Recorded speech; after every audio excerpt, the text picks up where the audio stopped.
Discriminative listening. It is a type of listening where the listener discriminates between different sounds and sides. അപ്പോൾ discriminative listening എന്ന് പറയുമ്പോൾ ഇതൊരു type of listening ആണ്. അതിൽ listener, അത് കേൾക്കുന്ന ആള് എന്ത് ചെയ്യാണ്, ആ ഒരു കാര്യങ്ങളെ വേർതിരിച്ച് സൗണ്ട്സിനെയും സൈഡ്സിനെയൊക്കെ വേർതിരിച്ച് മനസ്സിലാക്കുക എന്നുള്ളതാണ് ഇവിടെ നടക്കുന്നത്. Here the listener is trying to hear something specific. അപ്പോൾ ഇവിടെ എന്താന്ന് വെച്ചാല് ഒരു പ്രത്യേകമായിട്ടുള്ള എന്തോ ഒരു കാര്യമാണ് ലിസണർ ശ്രദ്ധിക്കുന്നത്, അയാൾ കേൾക്കാനായിട്ട് ശ്രമിക്കുന്നത്. From an early age, we learn to discriminate between sounds within our own language and later are unable to discriminate between the sounds of other languages. അപ്പം പണ്ടുള്ള കാലം തൊട്ടേ ഉള്ള ഒരു കാര്യമാണ് നമ്മുടെ ഭാഷയെ നമ്മൾക്ക് വേർതിരിച്ചറിയാനായിട്ട് സാധിക്കും. അതുപോലെ തന്നെ മറ്റുള്ള ഭാഷകളെ മനസ്സിലാക്കാനായിട്ട് നമുക്ക് സാധിക്കും. ഇല്ല അല്ലെ, മറ്റുള്ള ഭാഷകൾ നമുക്ക് നമ്മുടെ മദർ ടങ് അല്ലെങ്കിൽ കൂടുതലായിട്ട് മനസ്സിലാവും. ഇപ്പം ഇംഗ്ലീഷ് ആണ് പേപ്പർ എന്നുണ്ടെങ്കിലും ഞാൻ കംപ്ലീറ്റ്ലി ഇംഗ്ലീഷിൽ പറയുകയാണെങ്കിൽ നിങ്ങൾക്ക് അത് ഗ്രാസ്പ് ചെയ്യാനായിട്ട് ബുദ്ധിമുട്ടുണ്ടാവും അല്ലെ. So that's A point. This is one reason why A person from one country finds it difficult to speak another language perfectly, as they are unable to distinguish the subtle sounds that are required in that language. അപ്പോൾ അതിന്റെ ഒരു പ്രധാന കാരണം നമുക്ക് പറയാം. എന്താണ്, ഒരു രാജ്യത്തിലുള്ള ഒരാള് മറ്റൊരു ഭാഷ കേൾക്കുമ്പോൾ അയാൾക്ക് അതിന് മീൻസ് മറ്റൊരു ഭാഷ പറയാനായിട്ട് ശ്രമിക്കുകയാണെന്ന് വിചാരിക്കുക, അയാൾക്ക് അത് പെർഫെക്റ്റ് ആയിട്ട് പറയാൻ സാധിക്കില്ല. കാരണം എന്താ വെച്ചാല് അയാൾക്ക് ഈ ചില ഇപ്പം ഇംഗ്ലീഷ് ഭാഷ സംസാരിക്കുന്നത് പോലെയല്ല മലയാളം അല്ലെ. ശൈലിയിലും ഒക്കെ വ്യത്യാസങ്ങളുണ്ട്, ഒരുപാട് ഡിഫറൻസ് ഉണ്ട്. ഇപ്പോൾ റൈറ്റിംഗ് സ്റ്റൈലിലാണെങ്കിലും സ്പീക്കിംഗ് സ്റ്റൈലിലാണെങ്കിലും ഒരുപാട് ഡിഫറൻസ് വരുന്നുണ്ട്. അപ്പം ആ ഒരു പ്രശ്നം കാരണം എന്ത് ചെയ്യാം, മറ്റുള്ള ഒരു ഭാഷ നല്ല ഫ്ലുവന്റ് ആയിട്ട് സംസാരിക്കാൻ ഒരാൾക്ക് കഴിയാതെ വരും. By being sensitive to changes in the speaker's rate, volume, force, pitch and emphasis, the listener can detect even nuances of difference in meaning. അപ്പം ഇങ്ങനെ എന്താ പറയാ, ഈ ഒരു ചേഞ്ചസ് ഇപ്പൊ ഒരാള് സംസാരിക്കുമ്പോൾ അയാളുടെ ആ ഒരു വോളിയം, ഫോഴ്സ്, പിച്ച് ഇതിലൊക്കെ ഉള്ള വ്യത്യാസങ്ങൾ എന്ത് ചെയ്യാം, അത് എന്താണ് അതിനെ കുറിച്ച് ആ ഒരു അർത്ഥ വ്യത്യാസങ്ങളെ കുറിച്ച് ആ വ്യക്തിക്ക് മനസ്സിലാക്കാനായിട്ട് സാധിക്കും എന്നാണ് പറയുന്നത്. Sensitivity to pauses and other vocal and non-verbal cues allows critical listening to more accurately judge not only the speaker's message but his intention as well. അപ്പോൾ ഈ ഒരു സെൻസിറ്റിവിറ്റി എന്താണ്, ഇങ്ങനെയുള്ള നോൺ വെർബൽ ആയിട്ടുള്ള, അപ്പോൾ നമ്മള് വായിക്കൊണ്ട് പറയുന്നതല്ല, നമ്മുടെ കയ്യിലുള്ള നമ്മള് ഒരു ഹാൻഡ്സിന്റെ മൂവ്മെന്റ്സ് ഒക്കെ വെച്ചിട്ടും എന്ത് ചെയ്യാം, നമുക്ക് അയാള് പറയുന്ന കാര്യങ്ങൾ ആ മെസ്സേജിനെ നമുക്ക് അല്ലെങ്കിൽ അയാൾ ഉദ്ദേശിക്കുന്നത് എന്താ, അയാളുടെ ഇന്റൻഷൻ എന്താണെന്നുള്ളത് നമുക്ക് മനസ്സിലാക്കാനായിട്ട് സാധിക്കും എന്നാണ് പറയുന്നത്. അപ്പോ നമ്മള് ടൈപ്സ് ഓഫ് ലിസണിംഗില് ആക്റ്റീവ് ലിസണിംഗ് പറഞ്ഞു, അപ്രീഷിയേറ്റീവ് ലിസണിംഗ് പറഞ്ഞു, then casual listening, then comprehension listening, critical listening, dialogic listening and discriminative listening വരെയാണ് നമ്മൾ പറഞ്ഞത്. ഇനിയുള്ളത് എംപത്തറ്റിക് ലിസണിംഗ് ആണ്. It is a type of listening where the listener understands the speaker's concern or loss with a rational approach. അപ്പം ഇതിൽ എന്താന്ന് വെച്ചാല് ഒരു എന്താ സ്പീക്കർ പറയുന്ന വ്യക്തി പറയുന്ന കാര്യത്തെ ഒരു എന്താ മനസ്സിലാക്കാനായിട്ട് സാധിക്കുക, ഒരു എന്താ പറയാ ഒരു റാഷണൽ അപ്രോച്ച്. റാഷണൽ അപ്രോച്ച് എന്ന് പറയുന്നത് the use of reasoning and logic in decision making or problem solving. അപ്പം നമ്മൾക്ക് ഒരു കാര്യത്തെ കുറിച്ച് തീരുമാനം എടുക്കണമെങ്കിൽ ആ ഒരു എന്താ കാര്യത്തെ നമ്മൾക്ക് അതിൻ്റെ ഒരു റീസൺ എന്താണെന്നുള്ളത് മനസ്സിലാക്കാനൊക്കെ ഉള്ള ഒരു അല്ലെങ്കിൽ ആ ഒരു പ്രോബ്ലത്തെ സോൾവ് ചെയ്യാനുള്ള ഒരു എബിലിറ്റിയാണ് ഇവിടെ റാഷണൽ അപ്രോച്ച് എന്നുള്ളത് കൊണ്ട് ഉദ്ദേശിക്കുന്നത്. This rational approach is about being empathetic towards the listener without being carried away with his concerns or loss. അപ്പം എന്താ പറയാ, ഈ പറയുന്ന ആ ഒരു ആളുടെ മീൻസ് ശ്രദ്ധിക്കുന്ന ഒരാള് എന്താ പറയാ അയാളുടെ ഒരു കൺസേൺസും കാര്യങ്ങളും ഒന്നും വരാത്ത രീതിയിൽ തന്നെ എന്ത് ചെയ്യാണ് അതിനെ എന്താ പറയാ അപ്രോച്ച് ചെയ്യാണ്, മീൻസ് കേൾക്കുന്ന ആള്. It is about paying close attention to the nuances of emotional signals and be rational. അപ്പൊ എന്താന്ന് വെച്ചാല് ഒരു വ്യക്തി പറയാണ്, അപ്പൊ നമ്മൾ അതിനെ നന്നായിട്ട് ശ്രദ്ധിക്കുകയാണ്, സൂക്ഷ്മതയോടുകൂടെ ശ്രദ്ധിച്ച് മീൻസ് അയാള് അതിനെ നമ്മൾ മനസ്സിലാക്കുക എന്നുള്ളതാണ് ഇവിടെ പറയുന്നത്. This kind of listening is often used by those involved in customer service where the objective is to earn profits for the organization and acknowledge the customer's emotions as well. അപ്പോൾ ഈ ഒരു എന്താ പറയാ ഇങ്ങനെയുള്ള ഒരു ടൈപ്പ് ഓഫ് ലിസണിങ് നടക്കുന്നത് എന്ന് പറയുന്നത് ഇപ്പോൾ ഈ കസ്റ്റമർ സർവീസിലൊക്കെ എന്താണ് കസ്റ്റമർ സർവീസ് കൊണ്ട് ഉദ്ദേശിക്കുന്നത് ആ ഒരു കമ്പനി അല്ലെങ്കിൽ ആ ഒരു ഓർഗനൈസേഷന് പ്രോഫിറ്റ് കിട്ടണം അല്ലെ, ആ ഒരു ഓർഗനൈസേഷന് പ്രോഫിറ്റ് കിട്ടും വേണം. അതുപോലെ തന്നെ കസ്റ്റമറിന്റെ ഇമോഷൻസിനെ നമ്മൾ എന്താ പറയാ അതിനെയും കൂടെ നമ്മൾ കൺസിഡർ ചെയ്യണം അല്ലെ. അപ്പൊ അതാണ് ഇവിടെ നമ്മൾ എന്താ പറയുന്നത് എംപത്തറ്റിക് ലിസണിംഗ് കൊണ്ട് ഉദ്ദേശിക്കുന്നത്. ഇനി അടുത്തതാണ് relationship listening. When listening is performed to develop, support or sustain a relationship, it is called relationship listening.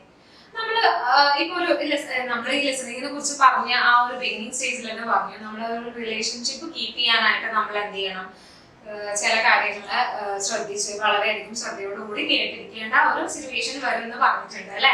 അപ്പൊ എന്താ പറയുന്നത് വെച്ചാൽ when listening is performed to develop, support or sustain a relationship, ഒരു റിലേഷൻഷിപ്പിനെ ഒരു ബന്ധത്തെ നിലനിർത്താന് അല്ലെങ്കിൽ അതിനെ ഡെവലപ്പ് ചെയ്യാന് അല്ലെങ്കിൽ അതിനെ സപ്പോർട്ട് ചെയ്യാനായിട്ട് ഉള്ള ഒരു ടൈപ്പ് ഓഫ് ലിസണിങ്ങിന് നമ്മൾ എന്താ പറയാ റിലേഷൻഷിപ്പ് ലിസണിംഗ് എന്നാണ് പറയാ അല്ലെ. A glaring example is that of close friends who talk for hours and attend closely to what each others has to say. അപ്പം അതിന് നമുക്കൊരു ഏറ്റവും വലിയൊരു എക്സാമ്പിൾ പറയാം. നമ്മൾ ഏറ്റവും ക്ലോസ് ആയിട്ടുള്ള ഒരു ഫ്രണ്ട്, നമ്മൾ നല്ല തിക്കായിട്ടുള്ള ഒരു ഫ്രണ്ട് എന്താ എന്തെങ്കിലും ഒരു കാര്യം പറയുകയാണെന്ന് വെച്ചാൽ നമ്മൾ മണിക്കൂറുകളോളം അയാൾ പറയുന്നത് കേട്ടുകൊണ്ടിരിക്കും അല്ലെ. എന്താ പറയാ എന്തൊക്കെയാ പറയാനുള്ള ചിലപ്പോ അയാൾക്ക് ഭയങ്കര സന്തോഷമുള്ള കാര്യങ്ങൾ പറയാനുണ്ടാവും, അല്ലെങ്കിൽ സങ്കടമുള്ള കാര്യങ്ങൾ പറയാനുണ്ടാവും, അല്ലെങ്കിൽ ഇപ്പൊ നിങ്ങൾ കോളേജിലാണ് പഠിക്കുന്നത് അപ്പൊ എന്ത് ചെയ്യും നിങ്ങളെ ക്ലാസ്സിലുള്ള കുട്ടികൾ ആണ് പരസ്പരം നിങ്ങൾ ഒരുപാട് മണിക്കൂറുകളോളം സംസാരിച്ചുകൊണ്ടിരിക്കും അല്ലെ. അപ്പൊ ഇത് നമ്മളെ റിലേഷൻഷിപ്പ് കീപ്പ് ചെയ്യാനായിട്ട് ഉള്ള ഒരു ലിസണിങ് ആണ് അല്ലെ. അപ്പൊ റിലേഷൻഷിപ്പ് ലിസണിങ് ആണ് പറയുന്നത്. അപ്പൊ നമുക്ക് റിലേഷൻഷിപ്പിന് എക്സാമ്പിൾ ആയിട്ട് പറയാം അല്ലെ. നമ്മുടെ ഒരു സുഹൃത്ത് പറയുന്ന ഒരു കാര്യത്തെ വളരെയധികം ശ്രദ്ധയോടുകൂടി മണിക്കൂറുകളോളം കേട്ടിരിക്കും അല്ലെ. ഇനി വേറൊരു കാര്യം നോക്കാം. But when the same words come from someone else, they can easily get bored. പക്ഷെ ഇതേ കാര്യം നിങ്ങളുടെ സുഹൃത്തല്ല, നിങ്ങൾക്ക് എപ്പോഴും ഉപദേശം തരുന്ന ഒരാളാണ്. അപ്പൊ അയാൾ പറയുകയാണെന്ന് വെച്ചാൽ ഇയാളെ പറഞ്ഞ കാര്യം ശ്രദ്ധിക്കൊന്നും വേണ്ട, ഇതിനെ കുറിച്ചൊന്നും എനിക്ക് വല്ലാണ്ട് അറിയേണ്ട ആവശ്യമൊന്നുമില്ല എന്നുള്ള ഒരു കൺസെപ്റ്റ് ആയിരിക്കും അല്ലെ. അപ്പൊ ഇതാണ് ഈ ഒരു റിലേഷൻഷിപ്പ് ലിസണിങ്ങിന്റെ മീൻസ്. അപ്പൊ നമ്മളെ റിലേഷൻഷിപ്പ് നമുക്ക് മെയിൻറ്റെയിൻ ചെയ്ത് പോകാനായിട്ട് നമ്മൾ അയാൾ പറയുന്ന കാര്യം കേട്ടിരിക്കും. അപ്പൊ പിന്നെ നമ്മളെ സുഹൃത്തായിരിക്കുമ്പോൾ നമുക്ക് ഇഷ്ടമില്ലാത്ത ഒരു കാര്യമാണെങ്കിൽ പോലും ചിലപ്പോൾ നമുക്കത് ബോറിംഗ് ആയിട്ട് തോന്നില്ല. Relationship listening is also important in areas such as negotiation and sales, where it is helpful if the other person likes you and trusts you. അപ്പോൾ എന്താ പറയുക വെച്ചാൽ ഇപ്പം നെഗോഷിയേഷൻ അല്ലെങ്കിൽ സെയിൽസ് ഏരിയ, നെഗോഷിയേഷൻ ഇവിടെ ഉദ്ദേശിക്കുന്നത് a strategic discussion intended to resolve an issue in a way that both parties find acceptable. അപ്പോൾ ഇതൊരു ഡിസ്കഷൻ ആണ്. ഒരു പ്രോബ്ലം ഉണ്ട്, ആ പ്രോബ്ലത്തിനെ സോൾവ് ചെയ്യാനായിട്ടുള്ള ഒരു ഡിസ്കഷൻ ആണ്, രണ്ട് പാർട്ടീസിനും ആക്സെപ്റ്റബിൾ. ഇപ്പൊ നമുക്ക് ഒരു രാഷ്ട്രീയ പാർട്ടിയുടെ ചർച്ചയെ കുറിച്ച് തന്നെ ചിലപ്പോൾ പറയാം. എന്താ പറയാ രണ്ട് കൂട്ടർക്കും പ്രശ്നമില്ലാത്ത രീതിയിൽ വേണമെങ്കിൽ എന്താ പറയാ ഒരു ഇഷ്യൂനെ സോൾവ് ചെയ്യാനായിട്ട് സാധിക്കും അല്ലെ. അപ്പം അതന്നെ നമുക്ക് ഒരു എക്സാമ്പിൾ ആയിട്ട് വേണമെങ്കിൽ നിങ്ങൾക്ക് എടുക്കാട്ടോ. ഇനിയിപ്പം പാർട്ടി ബേസിലുള്ള പറച്ചിലൊന്നും അല്ല, അത് നിങ്ങൾ ചിന്തിക്കേണ്ട. സോ റിലേഷൻഷിപ്പ് ലിസണിംഗ് എന്ന് പറയുമ്പോൾ നമ്മുടെ ഒരു നമ്മളെ റിലേഷൻഷിപ്പ് മെയിൻറ്റെയിൻ ചെയ്യാനായിട്ട് നമ്മൾ ഒരു കാര്യത്തെ വളരെയധികം ശ്രദ്ധയോടുകൂടി കേൾക്കുക കാണുക ചെയ്യുന്നതിന് നമുക്ക് പറയാം. ഓക്കെ, ഇനി sympathetic listening. Sympathetic listening is a listening used to show care for the speaker and acknowledging his sorrows in a sympathetic way. അപ്പം sympathetic listening എന്ന് പറയുമ്പോൾ എന്താ പറയാ ഒരാളോട് ഇപ്പൊ പറയുന്ന വ്യക്തിയോട് നമുക്ക് ഉള്ള കെയറിനെ അല്ലെങ്കിൽ അയാളുടെ സങ്കടത്തിനെ നമ്മൾ അംഗീകരിക്കുകയൊക്കെ ചെയ്യാന്ന് പറയുമ്പോൾ അതിന് സിമ്പത്തറ്റിക് ലിസണിങ്. ഇപ്പം ഒരാൾക്ക് ഇപ്പം ഒരു രോഗമുണ്ട്, അപ്പം അയാളുടെ ഫിസിക്കൽ ബുദ്ധിമുട്ടുകളെ കുറിച്ച് നമുക്ക് പറയുമ്പോൾ നമുക്ക് അയാളോട് ഒരു സഹതാപം തോന്നുന്നുണ്ട്. അതുപോലെ തന്നെ അയാളുടെ സങ്കടങ്ങളെയൊക്കെ നമ്മൾ ആക്സെപ്റ്റ് ചെയ്യുന്നുണ്ട്, അംഗീകരിക്കുന്നുണ്ട്. മീൻസ് ഇങ്ങനെയുള്ള ഒരു അസുഖത്തിന് ഇങ്ങനെയുള്ള പ്രോബ്ലംസ് ഉണ്ട്, നമ്മൾ അയാളെ ഒരു സിമ്പത്തറ്റിക് വേയിൽ അപ്രോച്ച് ചെയ്യുന്നുണ്ട്. അപ്പം അയാൾ പറയുന്ന കാര്യങ്ങളെ നമ്മൾ കേൾക്കുന്നുണ്ട്. അപ്പൊ അതിനെ സിമ്പത്തറ്റിക് ലിസണിംഗ് നമുക്ക് പറയാം. Sympathetic listening invariably encourages sympathetic conversations which are social skills in themselves apart from being novel skills. അപ്പം അതിലൊരു സിമ്പത്തറ്റിക് കോൺവെർസേഷൻ, ആ വ്യക്തിക്ക് അങ്ങനെ ഒരു അസുഖം ഉണ്ട് അല്ലേ, അപ്പം അയാള് ഇന്ന ബുദ്ധിമുട്ടുകളൊക്കെ അനുഭവിക്കുന്നുണ്ടല്ലേ, നമ്മൾ മറ്റൊരാളോട് പറയാണ്. അപ്പം ഒരു സിമ്പത്തറ്റിക് വേയില് ഉള്ള ഒരു കോൺവെർസേഷൻ അവിടെ നടക്കുന്നുണ്ട്. മീൻസ് അയാൾ പറഞ്ഞ കാര്യങ്ങൾ നമ്മൾ ഒരു വളരെ വിഷമത്തോടു കൂടി തന്നെയാണ് കേൾക്കുന്നതും മനസ്സിലാക്കുകയും ചെയ്യുന്നത്. അപ്പോൾ നമുക്ക് അങ്ങനെ മീൻസ് അങ്ങനെയുള്ള സിറ്റുവേഷൻസ് നിങ്ങളുടെ റിയൽ ലൈഫിൽ തന്നെ ഉണ്ടാവും, നിങ്ങൾക്ക് കണക്ട് ചെയ്യാനായിട്ട് സാധിക്കുന്നുണ്ടാവും. ഇനി ലാസ്റ്റ് ആൻഡ് ഫൈനൽ വൺ ആണ് therapeutic listening. In this type of listening, where the listener has a purpose of not only empathizing with the speaker but also to use this deep connection in order to help the speaker understand, change or develop in some way.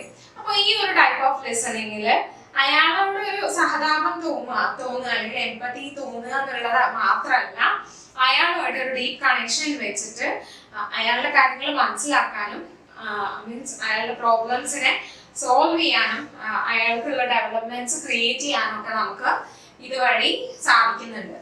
This type of listening is utilized by counselor. ഇപ്പം depressed ആയിട്ട് അല്ലെങ്കിൽ distressed ആയിട്ട് disturbed ആയിട്ടുള്ള ഒരു പേഴ്സണോട് സംസാരിച്ചിട്ട് അയാളുടെ പ്രോബ്ലത്തിന് ഒരു solution കണ്ടെത്താനായിട്ടുള്ള ഒരു ശ്രമമൊക്കെ നമുക്ക് ഇപ്പോൾ തെറാപ്യൂട്ടിക് ലിസണിങ് വഴി നമുക്ക് നടത്താനായിട്ട് സാധിക്കും. However, it is also used by us when we listen to our friends or acquaintance and allow them to get things off their chest. ഇപ്പം നമ്മളെ ഫ്രണ്ട്സിന്റെ ഇപ്പം നിങ്ങളുടെ ഫ്രണ്ട് ഒരു ഫിനാൻഷ്യൽ ട്രബിളിലാണ്, അപ്പം എഡ്യൂക്കേഷൻ പർപ്പസിനുള്ള ഒരു ഫിനാൻഷ്യൽ ട്രബിളിലാണ്. അപ്പൊ നിങ്ങൾ എന്ത് ചെയ്യുക, നിങ്ങളുടെ സുഹൃത്തുക്കളുമായിട്ടൊക്കെ ഒന്ന് ഡിസ്കസ് ചെയ്തിട്ട് നമുക്ക് അയാളെ നമ്മളെ കൊണ്ടാവുന്ന വിധത്തിൽ സഹായിക്കാം. പഠിക്കാൻ നല്ല കഴിവുള്ള ഒരു വ്യക്തിയാണ്, അപ്പൊ നമുക്ക് അങ്ങനെ സഹായിക്കാം. അങ്ങനെയൊക്കെ നമ്മൾ പറഞ്ഞിട്ട് അങ്ങനെ ചെയ്യില്ലേ. അപ്പോൾ അതിനെ നമുക്ക് മീൻസ് അയാളുടെ പ്രോബ്ലംസിനെ കേട്ടിട്ട് നമ്മൾ അതിനൊരു സൊല്യൂഷൻ കണ്ടെത്തുക എന്ന് പറയും. അപ്പൊ ഇതും ഒരു എന്താ പറയാ തെറാപ്യൂട്ടിക് ലിസണിങ്ങിന്റെ അണ്ടറിൽ നമുക്ക് പറയാം അല്ലെ. മീൻസ് അയാളുടെ ആ ഒരു കാര്യങ്ങളെ മനസ്സിലാക്കാനും പ്രോബ്ലംസിനെ സോൾവ് ചെയ്യാനായിട്ട് നമുക്ക് സാധിക്കും. സോ ഇത്രയാണ് നമ്മുടെ ടൈപ്സ് ഓഫ് ലിസണിങ്. അപ്പോൾ ഒന്നുകൂടെ റിപ്പീറ്റ് ചെയ്യാണ്.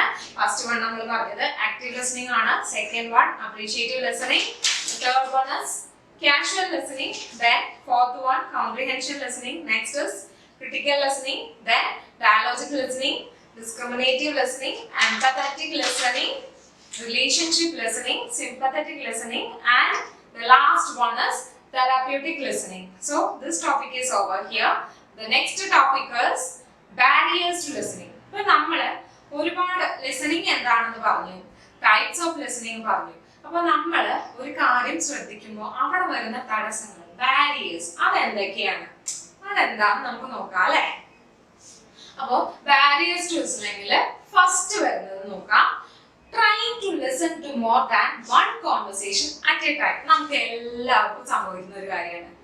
നമ്മള് ഒരു കോൺവെർസേഷൻ കേട്ടുകൊണ്ടിരിക്കുന്ന സമയത്ത് വേറെ പല കാര്യങ്ങളും കൂടെ ശ്രദ്ധിക്കും. അപ്പൊ എന്ത് ചെയ്യും, അവിടെ നമ്മൾ ശ്രദ്ധിച്ച് കേട്ട് മനസ്സിലാക്കേണ്ട ഒരു കാര്യം നമുക്ക് മനസ്സിലാക്കാൻ സാധിക്കാതെ വരും അല്ലേ.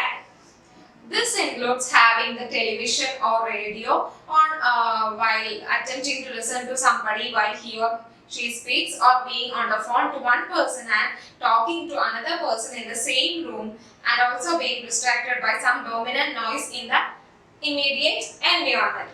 So പറയുകയാണെങ്കിൽ ഇപ്പൊ നമ്മള് ഒരാൾ നമ്മളോട് ഇങ്ങനെ സംസാരിച്ചുകൊണ്ടിരിക്കുകയാണ്. ആ സംസാരിച്ചുകൊണ്ടിരിക്കുന്ന സമയത്ത് തന്നെ നമ്മൾ TV അല്ലെങ്കിൽ റേഡിയോ കേൾക്കുക. അപ്പൊ ഒരു കോൺവെർസേഷൻ നടന്നുകൊണ്ടിരിക്കുന്ന സമയത്ത് നമ്മൾ വേറൊരു കാര്യം കൂടെ ശ്രദ്ധിച്ചുകൊണ്ടിരിക്കുകയാണ്. അപ്പൊ അവിടെ എന്ത് സംഭവിക്കും, TV കാണുന്നത് വ്യക്തമായിട്ട് മനസ്സിലാവില്ല, ആ വ്യക്തി എന്താ പറയണെന്നുള്ളതും വ്യക്തമായിട്ട് മനസ്സിലാവില്ല. അപ്പൊ അതൊരു ബാരിയർ അല്ലേ. ഓക്കെ, ഇനി വേറൊരു എക്സാമ്പിൾ നോക്കാം. Being on the phone to one person and talking to another person in the same room. ഇപ്പൊ നമ്മൾ ഒരു റൂമിൽ നിൽക്കുകയാണ്, നമ്മൾ ഫോണിൽ സംസാരിച്ചുകൊണ്ടിരിക്കുകയാണ്, അതേ സമയം തന്നെ മറ്റൊരാളോടും സംസാരിച്ചുകൊണ്ടിരിക്കുകയാണ്. അവിടെ എന്ത് പറ്റും, ലിസണിങ് ബാരിയർ ആണ് അല്ലെ. നമുക്ക് രണ്ട് കാര്യത്തിലും കോൺസെൻട്രേറ്റ് ചെയ്യാൻ പറ്റാത്ത ഒരു അവസ്ഥ.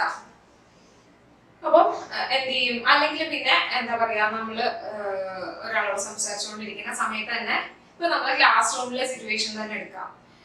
നമ്മളെ ടീച്ചർ അവിടെ ക്ലാസ് എടുക്കുന്നുണ്ടാവും, അതിന്റെ ഇടയ്ക്ക് വേറെ രണ്ടെണ്ണം സംസാരിച്ചുകൊണ്ടിരിക്കുന്നുണ്ടാവും. എന്ത് സംഭവിക്കും? ടീച്ചർ പറയുന്ന കാര്യങ്ങളെ വ്യക്തമായിട്ട് കേൾക്കാൻ പറ്റില്ല. അയാൾ പറയുന്ന കാര്യങ്ങളും ചിലപ്പോൾ നമ്മൾ കുറച്ച് കേട്ടുണ്ടാവുള്ളൂ അല്ലെ. അപ്പൊ എന്ത് ചെയ്യും, ടീച്ചർ പറയുന്ന ക്ലാസ്സിൽ നിങ്ങൾക്ക് ശ്രദ്ധിച്ച് കേട്ട് മനസ്സിലാക്കാനായിട്ട് സാധിക്കില്ല. അപ്പൊ അത് തന്നെ നമുക്കൊരു എക്സാമ്പിൾ ആയിട്ട് എടുക്കാം അല്ലെ. ഇനി ഇതില് രണ്ടാമത്തെ ബാരിയർ ആയിട്ട് പറയുന്നത് finding the communicator attractive or unattractive.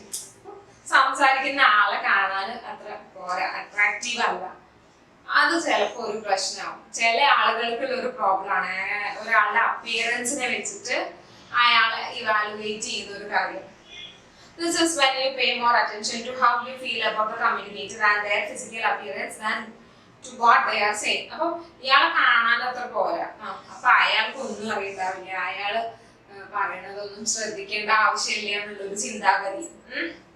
അപ്പൊ ഒരാളുടെ ഫിസിക്കൽ അപ്പിയറൻസ് വെച്ചിട്ട് എന്ത് ചെയ്യാണ്, അയാൾ പറയുന്നതിനെ വിലയിരുത്തുക. മീൻസ് അയാൾ ചിലപ്പോൾ പറയണമൊന്നും കേട്ടിട്ടുണ്ടാവില്ല, അയാളുടെ അപ്പിയറൻസ് വെച്ചിട്ട് അതൊന്നും കേൾക്കേണ്ട ആവശ്യമില്ല എന്നുള്ള ഒരു ചിന്താഗതി.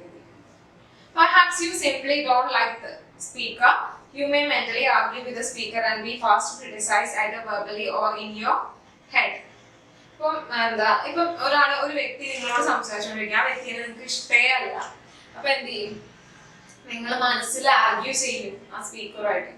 മീൻസ് അയാൾ പറയണതൊക്കെ ശരിയല്ല, തെറ്റാണെന്നുള്ളത് അയാളെ എങ്ങനെ ക്രിട്ടിസൈസ് ചെയ്യുക, അയാളെ ആ ഒരു തെറ്റായ രീതിയിൽ കാണുക. ചിലപ്പോ നിങ്ങൾ വാക്കാലേ പറയും, അല്ലെങ്കിൽ നിങ്ങളെ മൈൻഡിൽ ഉണ്ടാവും മീൻസ് ആ വ്യക്തിയെ ഇഷ്ടമല്ലാത്തതുകൊണ്ട് ആ വ്യക്തി പറയണതൊന്നും ശരിയല്ല, അയാൾ പറയണതൊക്കെ മിസ്റ്റേക്ക് ആണെന്നുള്ളൊരു കൺസെപ്റ്റ് ഇല്ലേ, അതാണ് അവിടെ പറയുന്നത്. ഇനി അടുത്തതായിട്ട് വരുന്ന ഒരു ബാരിയർ എന്ന് പറയുന്നത് നോട്ട് ഇൻട്രസ്റ്റഡ്, നിങ്ങൾക്ക് കേൾക്കാനായിട്ട് താല്പര്യമില്ലാത്തൊരവസ്ഥ. In this barrier, the listener is not interested in the topic or issue being discussed and gets bored.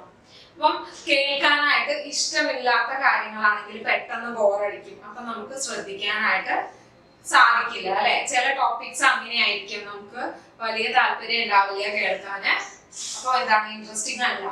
അപ്പൊ എന്ത് ചെയ്യും, നമ്മളെ ലിസണിങ്ങിന് ഒരു ബാരിയർ ആണ്. നമ്മൾ കേൾക്കുന്ന ആ ഒരു മെസ്സേജിനെ നമ്മൾക്ക് നമ്മുടെ ബ്രെയിനിൽ സ്റ്റോർ ചെയ്യാനായിട്ട് കഴിയാത്ത, ഗ്രാസ്പ് ചെയ്യാനായിട്ട് കഴിയാത്തൊരു സിറ്റുവേഷൻ അവിടെ വരുന്നുണ്ട്. ഇനി അടുത്തത് പറയണത് not focusing. This involves being easily distracted, fiddling with your hair, fingers, a pen, etc., or gazing out of the window, or focusing on objects other than the speaker. അപ്പൊ ഇങ്ങനെ focus ചെയ്ത് means ശ്രദ്ധയോട് കൂടി ഇരിക്കാത്ത, അത് പറഞ്ഞാല് ചിലപ്പോ എന്താണ്, മുടിയിലൊക്കെ പിടിച്ച് കളിക്കുക, അല്ലെങ്കിൽ നമ്മൾ വിരലും കൊണ്ട് കളിക്കുക, പിന്നെന്താണ്, അല്ലെങ്കിൽ കയ്യിൽ പെന്നുണ്ടാവും, ആ പെന്ന് വെച്ചിട്ട് ചിലപ്പോ കുത്തി വരഞ്ഞിങ്ങനെ കളിക്കുക, അല്ലെങ്കിൽ എന്തെങ്കിലും ക്ലാസ് റൂമിൽ ഇരിക്കുന്നത് അപ്പുറത്തുണ്ടാവും ജനല്, അപ്പൊ അതുവഴി ഇങ്ങനെ നോക്കിയിരിക്കുക. അപ്പൊ എന്താണ് അവിടെ, എന്താണ്, ഫോക്കസ് വരുന്നില്ല, പറയുന്ന ആളെ ശ്രദ്ധിക്കുന്നില്ല. അപ്പൊ എന്ത് ചെയ്യും, നമ്മളെ ലിസണിങ് പ്രോസസ് കംപ്ലീറ്റ് ആവുമോ, ഇല്ല അല്ലെ. അപ്പൊ അതൊരു ബാരിയർ ആണ്. ഇനി ഫീലിംഗ് അൺവെൽ ഓർ ടയർഡ്. ഇപ്പൊ നമ്മൾ ഫിസിക്കലി വീക്ക് ആണെന്ന് വിചാരിക്കുക, നമുക്ക് നല്ല സുഖമില്ല, അങ്ങനെയുള്ള അവസ്ഥയിലാണെങ്കിൽ ഒരു വ്യക്തി എന്തെങ്കിലും ഒരു കാര്യം പറയുമ്പോൾ അതിന് നമുക്ക് ശ്രദ്ധയോടുകൂടി കേട്ടിരിക്കാനായിട്ട് സാധിക്കാത്തൊരു അവസ്ഥ വരും അല്ലെ. This barrier is a result of feeling hungry, thirsty or needing to use the toilet. അപ്പൊ ഇങ്ങനെയുള്ള അവസ്ഥ എപ്പോഴാണ് വരിക, നമുക്ക് ഭയങ്കര വിശന്നിരിക്കുന്ന ഒരു സമയത്താണെങ്കിൽ അങ്ങനെ വരും അല്ലെ. പിന്നെ എന്താണ്, ചിലപ്പോൾ നല്ല ദാഹിച്ചിരിക്കുമ്പോൾ, അല്ലെങ്കിൽ ചിലപ്പോൾ നമുക്ക് ടോയ്ലറ്റ് യൂസ് ചെയ്യേണ്ട ഒരു അവസ്ഥ വരുമ്പോഴൊക്കെ നമുക്ക് എന്ത് ചെയ്യും, ശ്രദ്ധിക്കാൻ പറ്റാതെ വരും. പിന്നെ വളരെ പ്രധാനപ്പെട്ട ഒന്നുണ്ട്, എന്താണ്, ഉറക്കം വരിക അല്ലെ. നമുക്ക് ഭയങ്കര ഉറക്കം വരുന്നുണ്ട്, അപ്പൊ നമുക്ക് എന്ത് ചെയ്യും, നമ്മള് കേൾക്കുന്ന കാര്യം നമുക്ക് ക്ലാസ് ഒക്കെ ശ്രദ്ധിച്ചിരിക്കാനായിട്ട് സാധിക്കുമോ, ഇല്ല. അപ്പൊ അതെന്താണ്, അതൊരു ബാരിയർ ആണ് അല്ലെ. Identifying rather than empathizing. This means understanding what you are hearing but not putting yourself in the shoes of the speaker. നിങ്ങള് കേൾക്കുന്നതൊക്കെ നിങ്ങൾക്ക് മനസ്സിലാവുണ്ടാവും, പക്ഷെ സ്പീക്കർ പറയുന്ന ഒരു കാര്യം മീൻസ് ആ ഒരു വ്യക്തി ഉദ്ദേശിക്കുന്ന ആ ഒരു തലത്തില് അല്ലെങ്കിൽ ആ ഒരു രീതിയിൽ അതിനെ ആക്സെപ്റ്റ് ചെയ്യാൻ കഴിയാത്തൊരവസ്ഥ. As most of us have a lot of internal self-dialogue, we spend a lot of time listening to our own thoughts and feelings. It can be difficult to switch the focus from I or me to them or you. effective listening involves opening your mind to the views of others and attempting to feel empathetic. അപ്പൊ ഇവിടെ എന്താ പറയുക ഏറ്റവും അധികം സമയം നിങ്ങൾ കേൾക്കുന്നുണ്ടാവും, മനസ്സിലാവും. പക്ഷെ നിങ്ങൾ എന്തെങ്കിലും സെൽഫ് ഡയലോഗ് നിങ്ങളുടെ ഉള്ളിൽ ഇങ്ങനെ ഓരോ കാര്യങ്ങൾ, ഓരോ ചിന്തകളിലായിരിക്കും, ഓരോന്ന് നിങ്ങൾ നിങ്ങളോട് തന്നെ പറഞ്ഞുകൊണ്ടിരിക്കും. അപ്പൊ ഇവിടെ എന്താ വരുന്നതെന്ന് വെച്ചാല് എന്താ ഐ അല്ലെങ്കിൽ ഞാൻ അല്ലെങ്കിൽ നീ എന്നിൽ നിന്ന് them or you എന്നുള്ള ആ ഒരു ഇതിലേക്ക് പോവാത്തൊരവസ്ഥ. അപ്പൊ എഫക്റ്റീവ് ലിസണിങ് എന്ന് പറയുന്നത് നടക്കണമെങ്കിൽ നമ്മളെ മൈൻഡ് ഓപ്പൺ ആയിരിക്കണം, അല്ലെ? മീൻസ് നമ്മൾ അതിനെ ഉൾക്കൊള്ളാനായിട്ട് നമ്മുടെ മനസ്സ് പാകപ്പെടുത്തി വെക്കണം, അല്ലെ? ഇല്ലെങ്കിൽ എന്ത് ചെയ്യും, ആ ഒരു പ്രോസസ്സ് നടക്കില്ല, ആ ഒരു ലിസണിങ് പ്രോസസ്സ് അവിടെ നടക്കില്ല. സോ അതെന്താണ്, അതൊരു ബാരിയർ ആയിട്ട് നമുക്ക് പറയാം. ഇനി സിംപതൈസിങ് rather than എംപതൈസിങ്. അപ്പം എന്താ എംപതൈസിങ് എന്ന് പറയുമ്പോൾ എന്താ ഉദ്ദേശിക്കുന്നത്? Understand and share the feelings of another. മറ്റുള്ളവരുടെ അവസ്ഥയോ ഫീലിങ്സിനെയോ മനസ്സിലാക്കി അതിനെ ഷെയർ ചെയ്യാൻ കഴിയുന്ന ഒരു ഇത്. അപ്പൊ അതിന് പകരം നമ്മൾ എന്താ ചെയ്യുക? സിംപതൈസ് ചെയ്യുമ്പോൾ അയാളുടെ കാര്യം വളരെ കഷ്ടമാണ്, പക്ഷെ അതിനെ മനസ്സിലാക്കി മറ്റുള്ളവരോട് പറയാൻ നമ്മൾ ശ്രമിക്കില്ല, അല്ലെ? Sympathy is not the same as empathy. സിമ്പതിയും എംപതിയും എന്താണ്? ഒരിക്കലും സെയിം അല്ല, അല്ലെ? സിമ്പതി എന്ന് പറയുന്നത് വളരെ അല്ലെങ്കിൽ സഹതാപം ഒക്കെ തോന്നുന്ന ഒരു അവസ്ഥ. എംപതി എന്ന് പറയുമ്പോൾ എന്താണ്? അങ്ങനെ അതിനെ കുറിച്ച് മനസ്സിലാക്കുന്നതും ആ ഒരു ഫീലിങ്സിനെ നമ്മൾ മറ്റുള്ളവരുമായിട്ട് ഷെയർ ചെയ്യുന്നതുമാണ് അവിടെ പറയുന്നത്. You sympathize when you feel sorry for the experience of others. ഇപ്പൊ നിങ്ങൾക്ക് സിമ്പതി തോന്നുമ്പോഴാണ് ഒരു വ്യക്തിയുടെ ഫീലിങ്സിനെ കുറിച്ച് നിങ്ങൾക്ക് കേൾക്കുമ്പോൾ ഒരു പാവം തോന്നുമ്പോൾ എന്താണ് നിങ്ങളുടെ മൈൻഡിൽ വരുന്ന ഒന്ന് എന്താണ്? സിമ്പതിയാണ്, അല്ലെ? To empathize is to put yourself in the position of other person. Thus, it can also be a barrier of listening. അപ്പൊ എന്താ പറയുന്നത് വെച്ചാല് empathize ചെയ്യാന്ന് പറയുന്നത് ഇപ്പൊ ഒരു വ്യക്തിയുടെ ആ ഒരു സ്ഥാനത്ത് തന്നെ നിങ്ങളെ കാണുകയാണ്.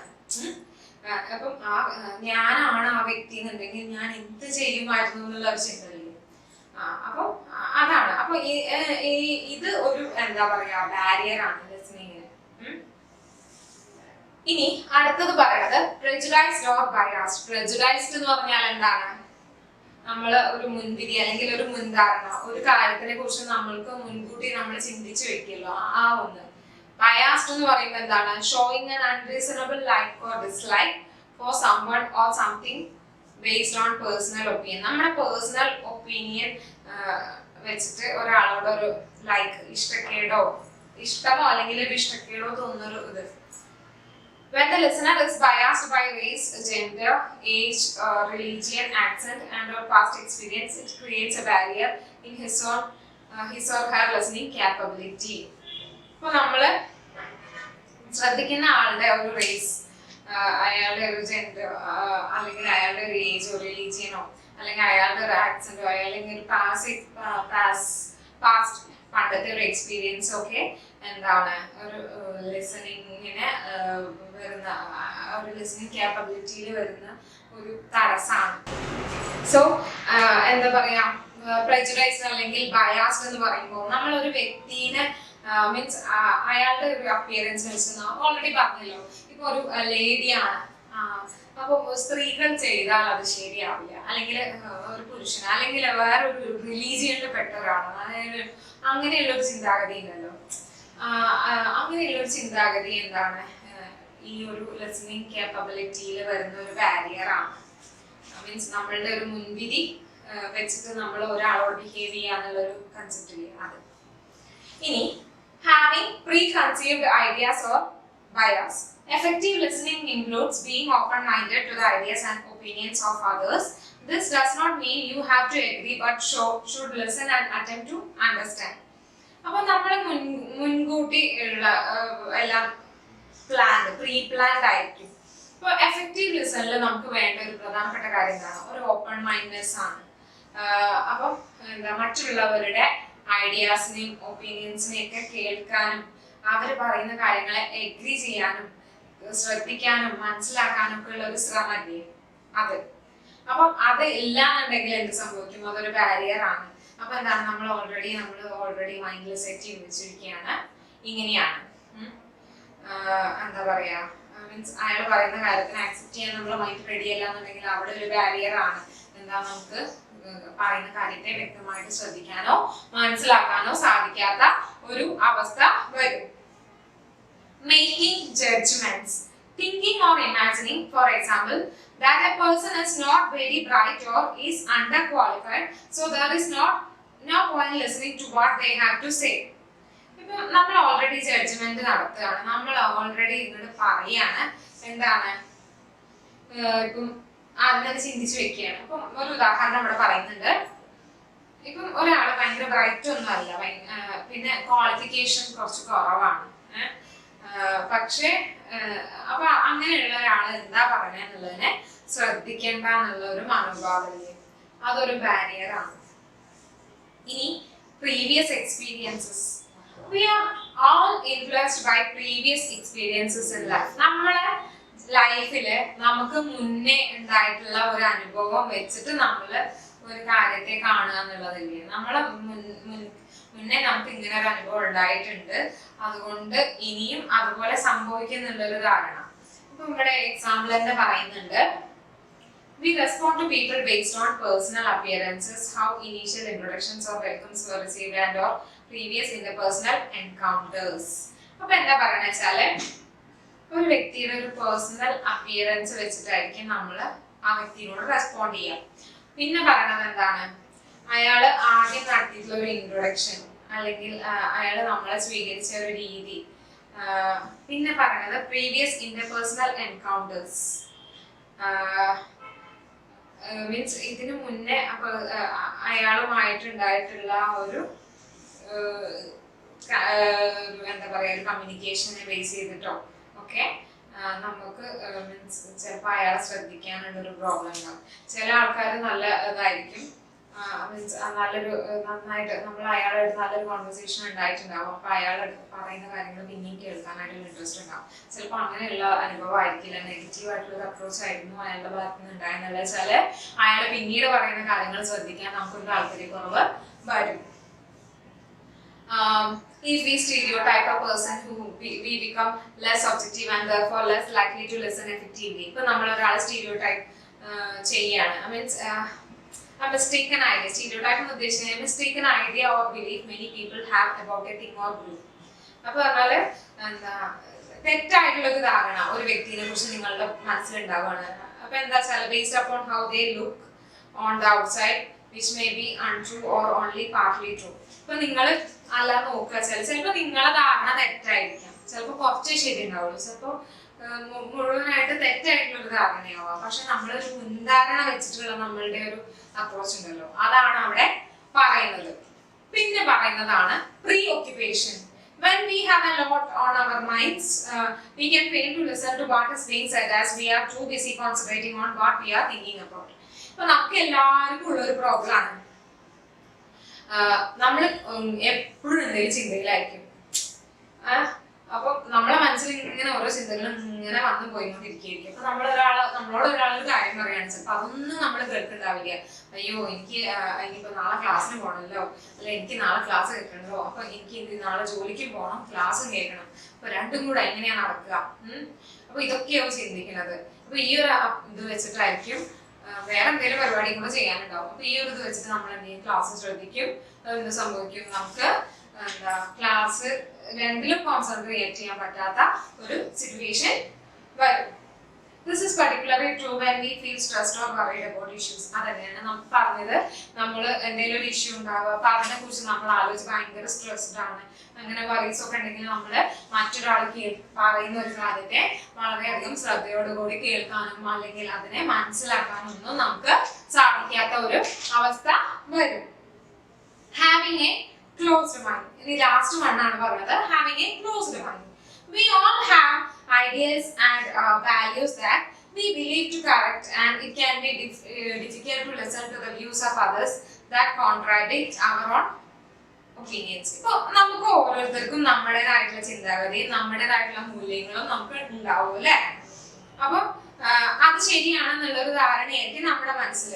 അപ്പൊ എന്ത് ചെയ്യും, നമ്മുടെ ധാരണകളെ അല്ലെങ്കിൽ നമ്മുടെ അഭിപ്രായങ്ങൾക്ക് വൈരുദ്ധ്യമായിട്ട് വരുന്ന കാര്യങ്ങളെ ആക്സെപ്റ്റ് ചെയ്യാനോ കേൾക്കാനോ മനസ്സിലാക്കാനോ നമുക്ക് സാധിക്കാത്ത ഒരവസ്ഥ വരും. The key to effective listening and interpersonal skills more general is the ability to have a truly open mind to understand why others think about things differently than you and use this information to gain a better understanding of the speaker. അപ്പം ഒരു effective ലിസണിങ്ങിലെ ഒരു പ്രധാനപ്പെട്ട ഘടകം എന്ന് പറയുന്നത് എന്താണ്?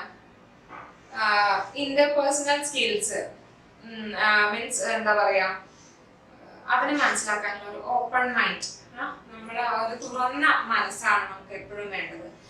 കാര്യങ്ങളെ അതായത് ഒരു കാര്യത്തെ തന്നെ ഓരോരുത്തരും പല രീതിയിലാണ് അപ്രോച്ച് ചെയ്യുക.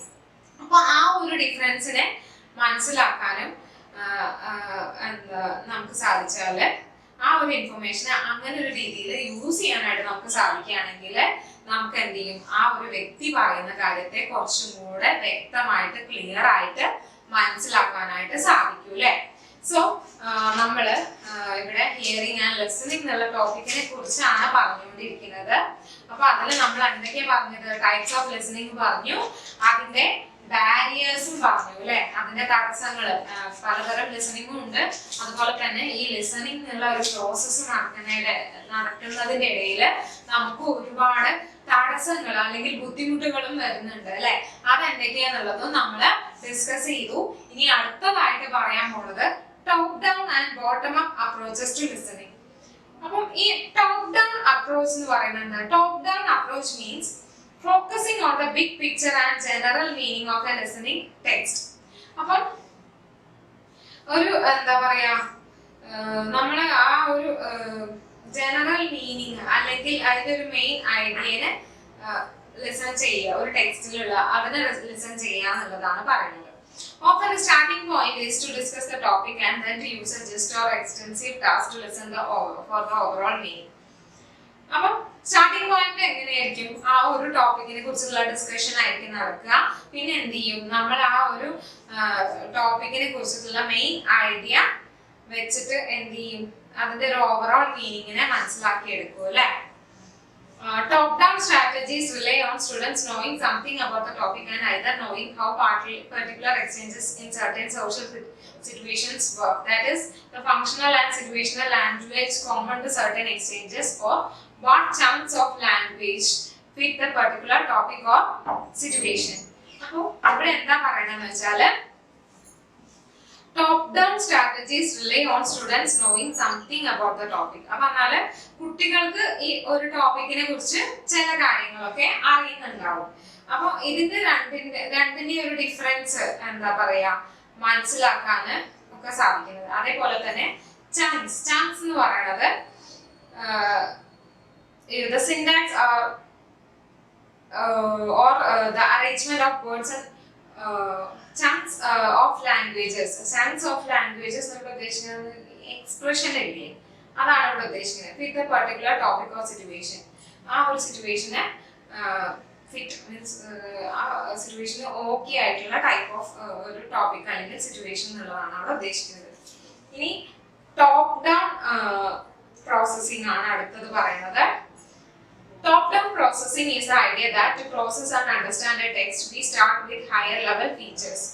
അപ്പം നമ്മളൊരു ഭയങ്കര ഹയർ ലെവൽ ഫീച്ചേഴ്സ് ഒക്കെ യൂസ് ചെയ്തിട്ടുള്ള ഒരു പ്രോസസ്സ് അല്ലെങ്കിൽ ആ ഒരു ടെക്സ്റ്റിനെയുള്ള മനസ്സിലാക്കുന്നത് അല്ലെങ്കിൽ ഒരു ടെക്സ്റ്റിനെ ബിഗിൻ ചെയ്യുന്നതിനെ കുറിച്ചാണ് അവിടെ പറയുന്നത്.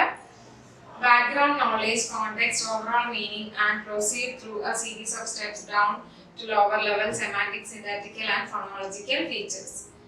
അപ്പൊ ഇപ്പൊ നമ്മള് ഒരു ടോപ്പിക്കിനെ സ്റ്റാർട്ട് ചെയ്യുമ്പോൾ നമുക്ക് ആ ടോപ്പിക്കിനെ ബേസ് ചെയ്തിട്ട് നമുക്ക് പൂർവ്വകാലമായിട്ട് അറിയുന്ന പണ്ട് നമുക്ക് അതിനെ കുറിച്ച് അറിയുന്ന കാര്യങ്ങളെ നമുക്ക് കണക്ട് ചെയ്യാം. പിന്നെ അതിന്റെ ഒരു ഓവറോൾ മീനിങ്ങിനെ കുറിച്ച് പറയും. മീൻസ് അത് നടന്നിട്ടുള്ള ആ ഒരു കോണ്ടെക്സ്റ്റ്, ആ ഒരു സിറ്റുവേഷനെ കുറിച്ച് പറയാം. പിന്നെ എന്താണ് ഓരോ സീരീസ് ഓഫ് സ്റ്റെപ്സ് വഴി അത് മീൻസ് എന്താ ഡൗൺ ടു ലോവർ ലെവൽ. പിന്നെ എന്താണ് semantic, syntactical and phonological features ഒക്കെ വെച്ചിട്ട്. സെമാന്റിക് എന്ന് പറയുമ്പോൾ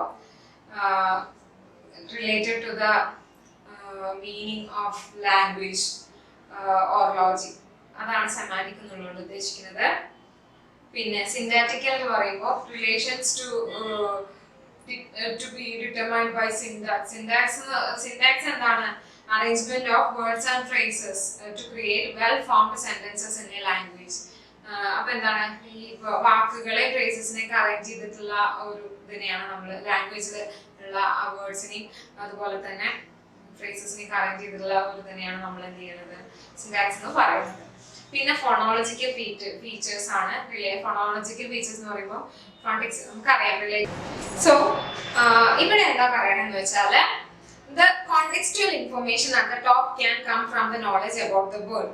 അപ്പം നമുക്ക് ഒരു സന്ദർഭോചിതമായിട്ടുള്ള ഒരു ഇൻഫർമേഷൻ കിട്ടണമെങ്കിൽ നമുക്ക് എന്ത് ചെയ്യണം, അത് എവിടുന്നാണ് വരുന്നത്, നമുക്ക് ആ ഒരു വേൾഡിനെ കുറിച്ച് നമുക്ക് ഒരു മീൻസ് അതിനെ കുറിച്ച് നമുക്കൊരു അറിവ് വേണം അല്ലെ. പിന്നെ എന്താണ് സ്പീക്കർ അല്ലെങ്കിൽ റൈറ്റർ എന്താണ് from a mental image or expectation set up before or during the listening or reading.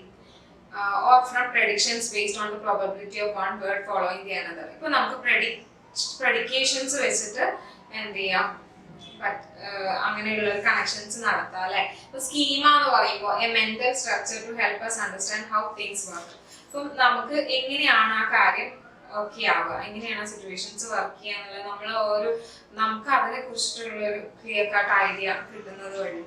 ഇനി പറയുന്നത് നെക്സ്റ്റ് പാരഗ്രാഫ് നോക്കുക. Bottom up strategies on the other hand focus on listening for details and involve tasks that focus on understanding at a sound or word level. Bottom up strategies എന്ന് പറയുമ്പോൾ എന്താണ്, നമുക്ക് ഒരു കാര്യത്തെ കുറിച്ച് വ്യക്തമായിട്ട് ഒരു അറിവ് കിട്ടാനായിട്ട് നമ്മൾ ശ്രദ്ധിക്കുക. അപ്പം എന്ത് ചെയ്യും, അതിന്റെ ഒരു സൗണ്ട് ലെവലിൽ അതിനെ മനസ്സിലാക്കാനായിട്ട് ശ്രമിക്കുക. Task R intensive as they focus on looking for particular details. Task എന്ന് പറയുന്നത് intensive ആണ്. Involves learner reading in detail with specific learning aims and tasks. അപ്പോൾ എന്താണ് പർട്ടിക്കുലർ ഡീറ്റെയിൽ ആയിട്ട് കിട്ടാനായിട്ടാണ് ആ ഒരു ടാസ്ക് അവിടെ നടക്കുന്നത്. While the top-down approach focuses on breaking down a big problem into smaller and understandable chunks, the bottom-up approach first focuses on solving small problems at fundamental level and then integrating them into a whole and complete solution. അപ്പോൾ top-down അപ്രോച്ചിൽ നടക്കുന്നത് എന്താ വെച്ചാൽ വലിയൊരു പ്രശ്നത്തെ ചെറുതാക്കുക, അതിനെ മനസ്സിലാക്കുക എന്നുള്ളതാണ്. Bottom up അപ്രോച്ചിൽ എന്താ വരുന്നത് വെച്ചാൽ ചെറിയ പ്രോബ്ലംസിനെ സോൾവ് ചെയ്തിട്ട് അതൊരു വലിയ ലെവലില് അതിനൊരു സൊല്യൂഷൻ കണ്ടെത്തുക എന്നുള്ളതാണ് ഈ രണ്ട് തമ്മിലുള്ള ഒരു ഡിഫറൻസ് എന്ന് പറയുന്നത്. To process and understand a text with bottom-up processing, we start by recognizing phonemes, combining them into syllables, syllables into words, words into clauses, and so on up to contextual and background information. അപ്പം ഇങ്ങനെയുള്ള bottom-up പ്രോസസ്സിൽ നമുക്ക് ആ ടെക്സ്റ്റിനെ മനസ്സിലാക്കുന്നത് നമ്മൾ എങ്ങനെയാന്ന് വെച്ചാൽ ആദ്യം ഫോണീംസിനെ മനസ്സിലാക്കും, എന്നിട്ട് സിലബിളുമായിട്ട് കമ്പൈൻ ചെയ്തും സിലബിൾസിനെ വേർഡ്സ് ആക്കും, വേർഡ്സിനെ ക്ലോസ് ആക്കും. അങ്ങനെയാണ് കോണ്ടെക്സ്റ്റുകൾ അല്ലെങ്കിൽ ബാക്ക്ഗ്രൗണ്ട് ഇൻഫർമേഷൻ നമുക്ക് കിട്ടുന്നത്. അപ്പം അതിനൊരു ഫ്ലോ ചാർട്ട് പോലെ കൊടുത്തിട്ടുണ്ട്. Background knowledge, factual, cultural, how language is used in text, പിന്നെ knowledge of the situation and context, linguistic knowledge, semantic, syntactic and phonological. ഇനി വേൾഡ് വ്യൂ അല്ലെങ്കിൽ schematic knowledge, then context, linguistic knowledge or linguistic view. ഇങ്ങനെ ഒരു flow ചാർട്ടും അതിൽ കൊടുത്തിട്ടുണ്ട്. So this topic is over here.